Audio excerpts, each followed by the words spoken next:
कुबेर हाऊसमध्ये सगळ्यांचं अगदी मनापासून स्वागत करते। माझी चालू आहे इथं मिसळ बनवायची तयारी। मी काही आज घरी बनवलीच नव्हती, ही माझी पहिलीच वेळ आहे। माझ्या पद्धतीनं तयार करून पाहते आणि नंतर तुम्हाला सांगते कशी झाली ते, तेव्हाच तुम्ही ट्राय करा। चला तर आता मी इथे आहे ना पूर्ण मसाले वगैरे अगोदर काढून घेते। मिसळ करायचं कारण म्हणजे माझ्या वडिलाची तब्येत बरोबर नाही आहे, त्यांना खा वाटली तर म्हणलं चला मीच बनवते। आणि त्यांच्या तब्येतीचं असं झालं आहे, अचानकच खूप सिरियस होऊन जातात लगे ते। खरंच काही लोकांची खूप परीक्षा घेतो बरं का देव।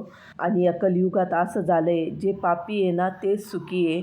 आता तुम्ही म्हणसाल अशी कशी बोलू लागली, तर याचा अनुभव मी पण घेतलेला आहे। चला आपण आपली मिसळ करू। सांगायला बसलं तर दिवस पण पुरणार नाही। इथं मी मसाले काढून घेतले पूर्ण, दालचिनी काढली आहे, 5 लवंगा, 5 मिरे, थोडासा लसूण घेतला आहे ठेचून आणि 2 कांदे घेतले, कढीपत्ता घेतला आणि कोथिंबीर घेतली आहे बारीक कट करून। तेल गरम करून घेतलं, त्याच्यामध्ये लवंग, मिरे आणि दालचिनी टाकून दिली आणि हे 2 कांदे मी बारीक कट करून घेतले। याला पण आपल्याला परतून घ्यायचं आहे थोडंसं।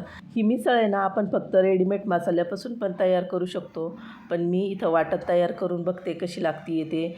तर ठेचलेलं लसूण टाकून दिला आणि हिंग टाकले अर्धा चमचा, हळद टाकली आणि थोडंसं परतून घेतलं। आता याच्यामध्ये आपण मोड आलेली मटकी टाकून देऊ आणि बारीक कट केलेली कोथिंबीर। ते याच्यातलं पाणी टाकू का मग? जास्त टाकू का? हे टाकू पातळीत मग?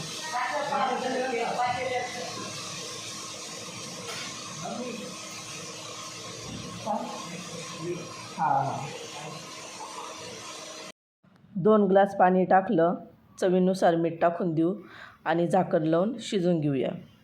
इथं मसाला काढून ठेवला होता अगोदर। धने, 2 चमचे तीळ काढली, खसखस काढली आणि लाल मिरच्या काढल्या, जास्त तिखट नाही आहे त्या। खोबरं गॅसवरती भाजून घेतलं आहे आणि 4 कांदे घेतले भाजलेले।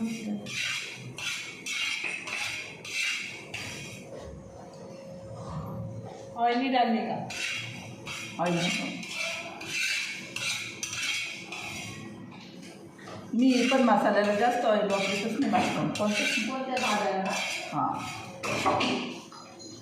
हे बघा इकडं पूर्ण मसाला भाजून घेतला आहे आणि हा आपल्याला आता वाटून घ्यायचा आहे। याच्यामध्ये कोथिंबीर टाकली आहे, अद्रक आणि लसूण टाकला आहे। आता पूर्ण एकत्र वाटून घ्यायचं आणि इथं आपली मटकी पण रेडी झाली आहे बघा शिजून, हे बघा।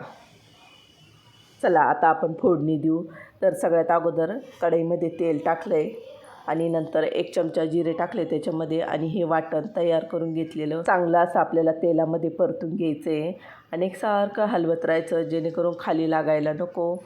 तोपर्यंत तेल सुटत नाही ना तोपर्यंत आपल्याला हा मसाला परतूनच घ्यायचा आहे आणि याच्यामध्ये काही पावडर मसाले टाकायचे। आता मी इथं लाल तिखट घेतलं, परवीन मसाला घेतला आणि हळद घेतली आहे आणि अर्धा चमचा गरम मसाला घेतला आहे।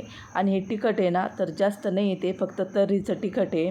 ते छान असं परतून घेतलं तेल सुटेपर्यंत आणि आता याच्यामध्ये ना मटकी टाकून दिली आहे पूर्ण, चवीनुसार मीठ आणि तर्री बघा किती छान आलेली आहे। आता तोपर्यंत मी इकडं बारीक कांदा कट करून घेते। ती आहे मामीना आणि वाट पाहिजे असं मी म्हणलं होतं ना उद्या येते मी, हां या म्हणे सकाळीच, म्हणलं आज सकाळी।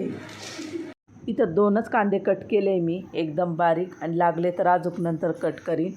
इथं उकळी यायला सुरुवात झाली आहे, आता याच्यावरती झाकण ठेवून देते आणि बघा इथं आपली मिसळ ही तयार झाली आहे, किती छान झाली। आता खाल्ल्यावरती ते तुम्हाला सांगतेच मी कशी झाली ते। आणि याच्यावरती ना हे फरसाण टाकून द्यायचं, दिसायला तर छान दिसू लागली अगदी मिसळसारखी। थोडीशी कोथिंबीर टाकायची बारीक कट करून आणि इथं पाव ठेवले आणि कांदा आणि लिंबू। इथं रेडी झाली मिसळ प्लेट आपली आणि बघा किती छान दिसू लागली ना। आणि वरतून याच्यावरती ना कांदा टाकायचा, मस्त लागतो खायला, जास्त प्रमाणामध्ये टाकायचा। बाहेर खूप हवा सुटली आहे आणि मिसळ खायला ना 1 नंबर लागली आहे, अगदी हॉटेलमध्ये खातो ना आपण तशीच बनली होती। बघा तुम्ही पण नक्की ट्राय करून। परत कांदा कापू लागले, अगोदर कापलेला पूर्ण खाऊन घेतला आहे आम्ही आणि आमची मिसळ खाऊन झाली। फक्त आता माझे आई वडील राहिले, दोघं पण खायचे आणि यांचं चालू आहे फोनवरती बोलायचं। त्यांच्यासाठी बनवली आणि तेच सगळ्यात शेवटी राहिले खायचे। चला तर व्हिडिओ आवडला असेल तर लाईक, शेअर आणि सबस्क्राईब करा, बेल आयकॉनला प्रेस करा। तर भेटूया एक अशाच छानशा व्हिडिओमध्ये, तोपर्यंत बाय।